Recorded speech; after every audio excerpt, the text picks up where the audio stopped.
विधानसभा के दूसरे दिन स्कूलों को बंद करने के ऊपर उठा विधानसभा में मुद्दा। क्या बोले सुंदरनगर के बीजेपी एमएलए राकेश जम्वाल, देखिए।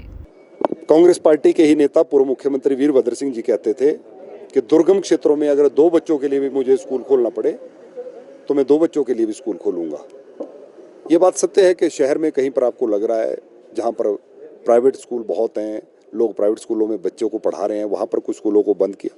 मेरे क्षेत्र के भी बहुत ज़्यादा स्कूलों को बंद किया गया, लेकिन मैंने जो ये एग्जाम्पल दिए, जहां जरूरत है उन स्कूलों को बंद ना करें।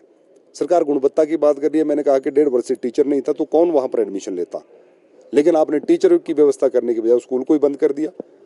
उसके नज़दीक सराउंडिंग में कोई स्कूल नहीं है, वहां पर कोई सड़क सुविधा नहीं है, लोग बच्चों को लेकर कैसे वहां स्कूल में पहुंचेंगे। तो मुझे लगता है कि इस प्रकार के अनेकों उदाहरण देने के पश्चात भी सरकार को इस सारे मामले में पुनर्विचार करना चाहिए। गुणवत्ता की बात कर रही है सरकार और शिक्षक का स्तर भी हमारा घटा है। क्या लग रहा है, आप भी मानते हैं कि टीचरों की भर्ती नहीं हो पा रही है? आज भी कुछ शारीरिक शिक्षक भी बाहर बैठे हैं, 870 पोस्टें उनकी भर्ती होनी थी, सरकार भर्ती नहीं कर पा रही है। टीचरों को लेकर मैं इतना कहना चाहूँगा कि जब से हिमाचल प्रदेश में पिछले 20 महीने से कांग्रेस की सरकार आई है, चुन चुन कर भारतीय जनता पार्टी के परिवारों के अध्यापकों को स्थानांतरित किया जा रहा है, ट्रांसफर किया जा रहा है। उसका भी जिक्र मैंने किया कि मेरे दुर्गम क्षेत्र के ऐसे स्कूल जहाँ पर single teacher, government centre primary school Dogri, जहाँ पर एक अध्यापक था, उसको वहाँ से धर्मपुर स्थानांतरित कर दिया गया। कारण राजनीतिक द्वेष। वहाँ पर बच्चों का भविष्य क्या होगा? 30 किलोमीटर दूर से किसी टीचर को वहां पर डिप्लॉय किया गया जो स्वयं अपने स्कूल में सिंगल टीचर है। 3 दिन अपने स्कूल में लगाएगा, 3 दिन दूसरे स्कूल में लगाएगा। तो मंत्री जी, इससे शिक्षा की गुणवत्ता में सुधार होगा या बेड़ा गर्क होगा? ऐसे बहुत से अध्यापक जो अपने स्कूलों में दुर्गम क्षेत्रों में जहां टीचरों की कमी के कारण एक एक अध्यापक उन प्राइमरी स्कूल्स में हैं, वो स्कूल चला रहे थे, बच्चों को पढ़ा रहे थे, लेकिन उनको इसीलिए स्थानांतरित किया गया कि उनके परिवार भारतीय जनता पार्टी के हैं, वो राकेश जम्वाल के भारतीय जनता पार्टी के समर्थक हैं, जो बहुत दुर्भाग्यपूर्ण है। ठीक है सर, स्कूल बंद मामला उठाया है, आपकी कंस्टिट्यूएंसी में कौन से स्कूल बंद हुए हैं जहां पर एनरोलमेंट कम थी या फिर कुछ और कारण आप देख रहे हैं? जब से हिमाचल प्रदेश में सत्ता परिवर्तन हुआ है, कांग्रेस की सुखविंदर सुक्खू जी की सरकार आई है, लगातार सरकार बिना कारण के संस्थान, कार्यालय, स्कूल बंद करने का काम कर रही है।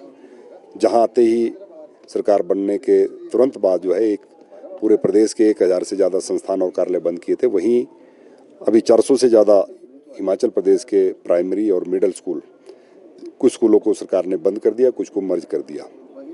इस मुद्दे को लेकर जब प्रश्न मंत्री जी से पूछा गया तो उसमें जवाब जो है, उस जवाब से हम संतुष्ट नहीं है।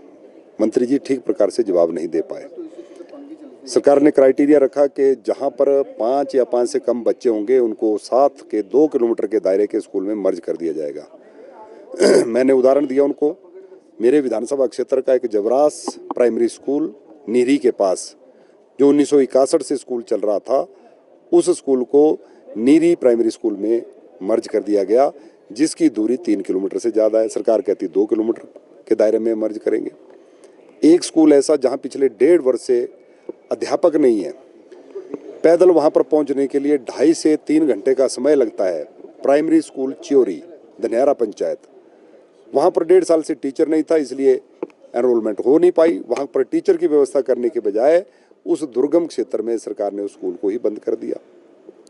उसके साथ मेरा शहर में नगर परिषद में एक ऐसा प्राथमिक पाठशाला थी जहाँ दिव्यांग बच्चियाँ, क्योंकि वहाँ दिव्यांग बच्चियों के लिए एक आश्रम वहाँ पर है, वो बच्चियाँ भी वहाँ पर पढ़ती थी, चाहे संख्या 4 हो चाहे संख्या 8 हो, लेकिन उस स्कूल को भी मर्ज करके वहाँ से 2.5 से 3 किलोमीटर दूर जो है वो मर्ज कर दिया गया। अब उन दिव्यांग जनों को भी वहाँ पर जाना पड़ेगा।